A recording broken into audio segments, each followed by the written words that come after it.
बातमीपत्राच्या सुरुवातीला एक मोठी बातमी। खासदार संजय राऊत यांच्या नरकातला स्वर्ग या पुस्तकातून राऊतांनी नरेंद्र मोदी आणि अमित शहा यांच्याबद्दल गौप्यस्फोट केलेले आहेत। बाळासाहेब आणि पवारांनी कायद्याच्या चौकटीबाहेर जाऊन मोदी शहांना मदत केली असा दावा राऊतांनी केलाय।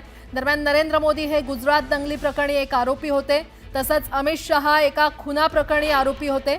त्यावेळेस यूपीएचं सरकार होतं, त्या काळात मोदींना दंगली प्रकरणी अटक करण्यापर्यंतची परिस्थिती होती। पण त्यावेळी शरद पवार यांनी एका कॅबिनेटमध्ये मत मांडलं की राजकीय मतभेद असतील तरीही लोकशाही मार्गाने निवडून आलेल्या मुख्यमंत्र्यांना अटक करणं योग्य ठरणार नाही, अशी भूमिका शरद पवार यांनी मांडली होती। आणि त्यांच्या या भूमिकेला काही सहकाऱ्यांनी मूकसंमती दर्शवली आणि त्यामुळे मोदींची त्यावेळी होणारी अटक टळली, असा खळबळजनक गौप्यस्फोट राऊतांनी या पुस्तकात केलाय। त्याचप्रमाणे अमित शहा हे एका खून प्रकरणात आरोपी होते, तडीपार होते।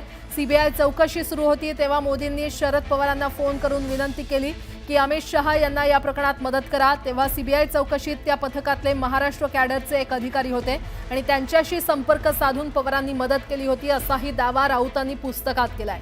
नरेंद्र मोदी आणि अमित शहा यांनी पुढे बाळासाहेब ठाकरे आणि शरद पवार यांचं किती स्मरण ठेवलं, असा सवाल राऊतांनी आपल्या पुस्तकात केलाय। दरम्यान या संदर्भात अधिक माहिती देत आहेत आमच्या प्रतिनिधी प्रणाली कापसे आपल्यासोबत जोडल्या गेलेल्या आहेत। प्रणाली, देशाच्या राजकारणात खळबळ माजवणारा संजय राऊतांचा त्यांच्या पुस्तकातला हा दावा, किती तथ्य, काय अपडेट? संजय राऊत यांचं नरकातला स्वर्ग हे पुस्तक लवकरच प्रकाशित होत आहे आणि या प्रकाशनाच्या पूर्वीच त्यातले काही महत्त्वाचे मुद्दे जे ते पुढे आलेले आहेत। वारंवार आपण बघितलं की संजय राऊत यांनी सांगितलेलं होतं की तुरुंगातले त्यांचे जे 100 दिवस होते त्या 100 दिवसाचा त्यांचा जो काही अनुभव आहे तो ते या पुस्तकातून मांडणार आहे।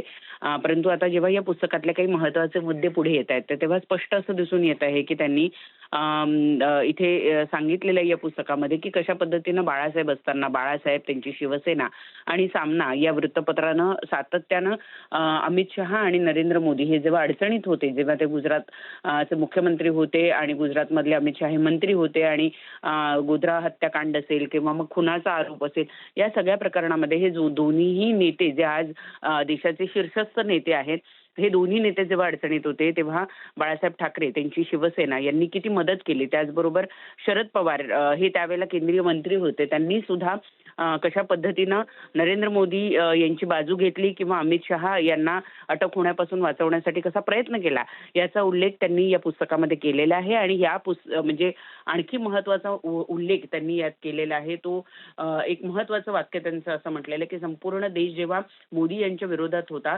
परंतु ठाकरे, शिवसेना आणि सामना मोदींच्या बाजूने उभे राहिले, मात्र त्याच मोदींनी पुढे शिवसेना आसुरी पद्धतीनं फोडली।